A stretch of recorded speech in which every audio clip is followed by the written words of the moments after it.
We have an environmental crisis. Every biological system is in a state of collapse. Ocean levels rising. Houston, Miami are going to go underwater. That's no matter what we do, even if we stop carbon output right now. That's a done deal.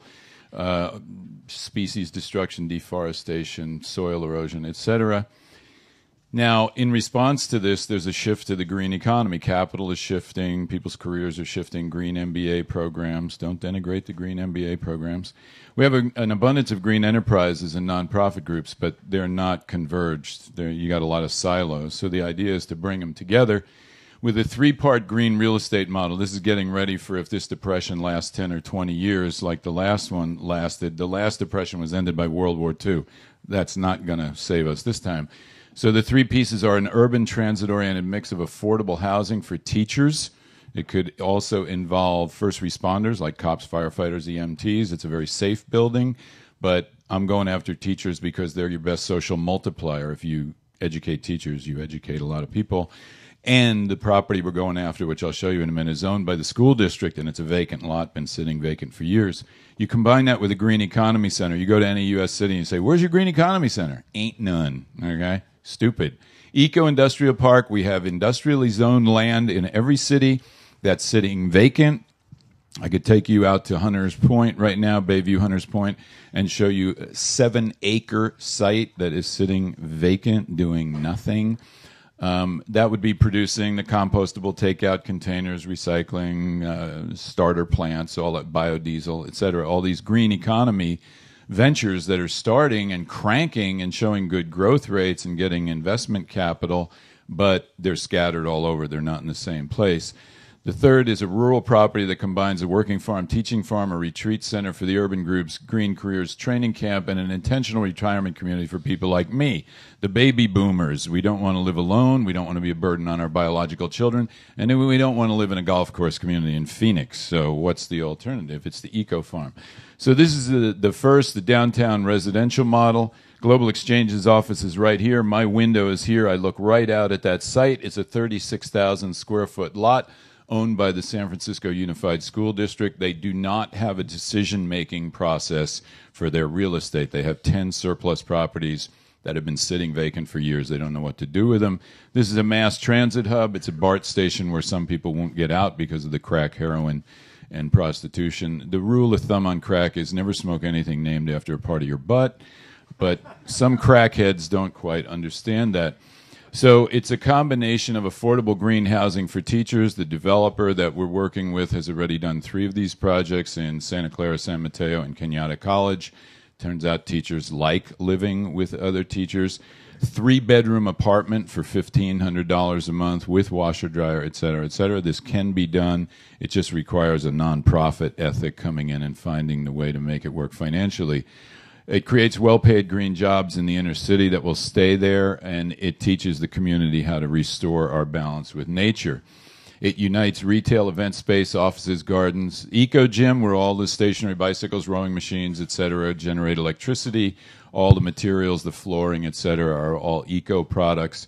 San Francisco Department of the Environment has an eco center plan that was designed by the same architect that I'm working with, where they will take about 13,000 square feet for an eco learning center where the teachers could be trained. Youth center, we're in 8 high schools with an environmental service learning initiative. These kids are fantastic, and they're going to be running the world when the caca really hits the fan, where the environmental catastrophes are things we can barely imagine right now. It's going to get really ugly, and those kids have to be ready for this. Offices of green companies. At the green festivals, we have 350 to 400 green economy companies, and we get convergence marketing. They're all putting out email, newsletter, websites saying, come to this place this weekend. Well, I don't pay for that, right? That's not on our tab, and it's actually no expense for them because they're doing email, newsletter, website anyway. You're just changing the digits or the ink to say, come to this place. So you take that weekend event convergence marketing model and you move it into a permanent location. Greenhouse, where we can grow food on the terraces that's served in the food court. You can say to people, would you like to pick your own salad? Would you like to meet the youth group that grew this food right here? No petroleum used. Lending library, green enterprise incubator, very similar to this space and a lot of other spaces. The hub, the hub is happening. That idea of getting a lot of small enterprises together into a swarm. It's the swarm. An individual mosquito, no threat. A swarm of mosquitoes, it'll drive the tough guy out of the forest. It can be a green building materials showcase. There's one in Dublin, newhomeinc.com, but it really hasn't happened. Green building has taken off like a rocket, but there's not an easy, convenient place for architects and builders to go to find all the green building materials in one place. Convergence of the cutting-edge green building techniques will make the building a tourist attraction. Imagine a big glass front about 80 feet high, and behind it is just vegetation, just green. That looks like you pulled a mountain into the middle of the city. People want to take photos of it. Send it to Cousin Charlie in Iowa so he'll check it out when he comes here, etc. It generates money for the city. Eco-industrial park is reclaimed urban brownfields. There's a group right here in San Francisco, the Center for Creative Land Recycling. They specialize in reclaiming brownfields. They know where the money is and what the rules are, etc. You could have a green building supply showroom, nursery promoting urban agriculture, clean tech incubator, biofuel production, recycling, composting, compostable takeout containers. A lot of this stuff, the compostable takeout containers, it's vegetable mush and a stamping machine. It's light industry. It's very simple technology. We don't need to be importing it from far away. Ross Mirkarimi, district supervisor of District 5, is going to run for mayor in San Francisco. He wants to grow marijuana in the city on city-owned land to sell in the medical marijuana dispensaries, which are spreading all over the state because it's legal here, right? So we have some penetration into the leadership of forward thinking on the green economy. It's a working farm, teaching farm, a retreat center for the urban groups, a training camp for green career skills, intentional retirement community. Each one is enterprise and education, and they cross-fertilize each other because the retirement center, we get free professors, right? You get guys like me with PhDs. I don't need, if I'm teaching one class a week, you don't need to pay me. I'm going to have fun interacting with these students. It's going to be a good time, right?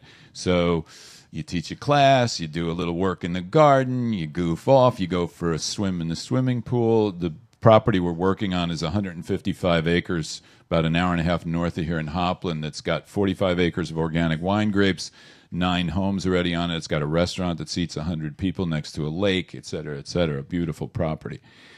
And it's all, you know, it's all very difficult to raise the money, of course. So think about the way you can connect these three pieces. What we're trying to design here is the next economy. Assume that we have a massive disaster sometime in the future and 6 billion people die. The 500 million people left will do local green economy. The local green economy is the future. So with these three institutions, the downtown mass transit-oriented commercial residential, the eco-industrial park, and the social justice farm, or whatever you want to call the rural property, linked together, you've got a complete economy. You're growing your own food, you're making your own clothes, you're educating people who need to be educated, you're doing job training, et cetera, et cetera. You can see all sorts of ways in which these three real estate models can interact with each other. This is why we have to work on this green economy stuff. We have 865 military bases outside the United States that we're paying for right now. The force structure of the U.S. military is all wrong. It was created to fight a Soviet tank army in Eastern Europe. That is not the threat. It is now the threat is an ideologue with a suitcase bomb who is willing to die. You have no deterrent against someone who is willing to die. You don't want to get in a fight with somebody who's not afraid of dying. So we need to transform our military bases into eco-development platforms promoting green building technology, renewable energy, organic agriculture, urban agriculture, et cetera, et cetera. And that will make people like us and not want to kill us. And this is very serious because most Americans don't realize we are an empire.